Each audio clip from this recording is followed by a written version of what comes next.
بسم اللہ الرحمن الرحیم۔ السلام علیکم، ویلکم ٹو مائی چینل شفقت علی آفیشیل۔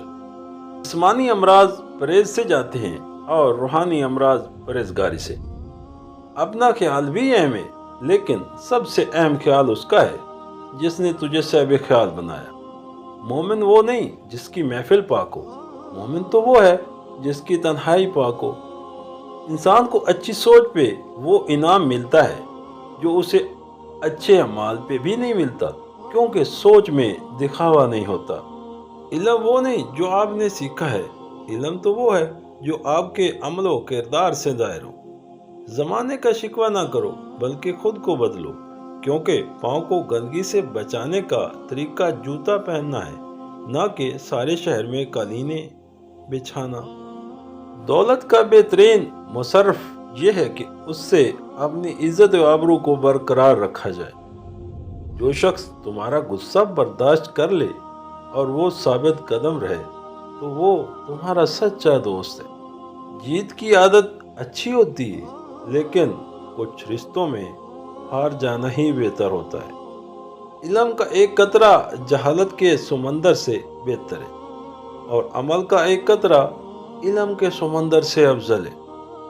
غلطی ماننے اور گناہ چھوڑنے میں کبھی دیر مت کرو، کیونکہ سفر جتنا طویل ہوتا جائے گا واپسی اتنی ہی دشوار ہوگی۔ جو ظلم کے ذریعے عزت چاہتا ہے، اللہ اسے انصاف کے ذریعے ذلیل کرتا ہے۔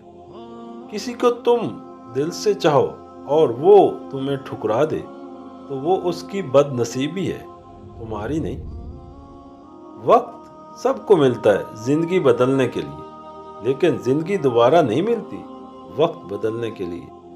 کڑوی زبان والے کا شہد بھی نہیں بکتا، میٹھی زبان والے کا زہر بھی بک جاتا ہے۔ جن کی آنکھیں سجدوں میں بکتی ہیں وہ کبھی اپنی تقدیر اور قسمت پر رویا نہیں کرتے۔ اللہ سے محبت کرو، آزمائش تو دیتا ہے مگر آزمائش میں تنہا نہیں چھوڑتا۔ جب اللہ تعالیٰ کسی بندے سے محبت فرماتے ہیں تو اسے نرم مزاج بنا دیتے ہیں۔ یہ بات ہمیشہ یاد رکھو کہ دنیا کی محبت سے رب نہیں ملتا، لیکن رب کی محبت سے دنیا اور آخرت دونوں مل جاتی ہیں۔ تمام محبتوں سے بڑھ کر محبتوں کا حقدار اللہ ہے۔ جو شخص خطرہ مول لینے کی جرت نہیں رکھتا وہ زندگی میں کچھ نہیں کر پائے گا۔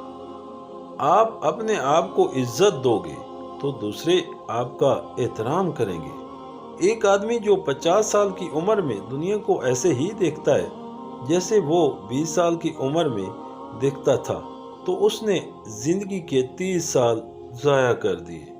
بوجھ اٹھانے والا کسی پر بوجھ بننا پسند نہیں کرتا۔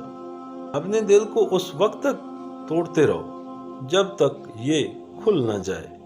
نادان ڈھول کی مانند ہوتا ہے، بلند آواز ہوتا ہے مگر اندر سا خالی ہوتا ہے۔ آپ کے اندر ایک ایسی طاقت ہے جو آپ کو زندگی بخشتی ہے، اسے تلاش کرو۔ سب جیسوں میں سب جیسا نہ بننا، خود کو منفرد بنائیں، خیالات، شخصیت اور عادات کے لحاظ سے۔ خاموش انسان خاموش پانی کی طرح گہرا ہوتا ہے۔ سیکھنے والے کی دنیا والوں کی سوچ سے الگ ہوتی ہے۔ اپنی چلاکیاں بیچ دو اور حیرانگی خرید لو۔ جب تھک جاؤ تو رکنا مت، رکنا تب ہے جب کام مکمل کر لو۔ محبت دلوں پر وہ کام کرتی ہے جو صابن جسم پر اور آنسو رو پر کرتی ہے۔ تمام دوستوں سے گزارش ہے کہ اپنی قیمتی رائے ہم سے لازمی شیئر کریں، اور اپنے پسندیدہ موضوع کی ویڈیو دیکھنے کے لیے نیچے کومنٹس لازمی کریں۔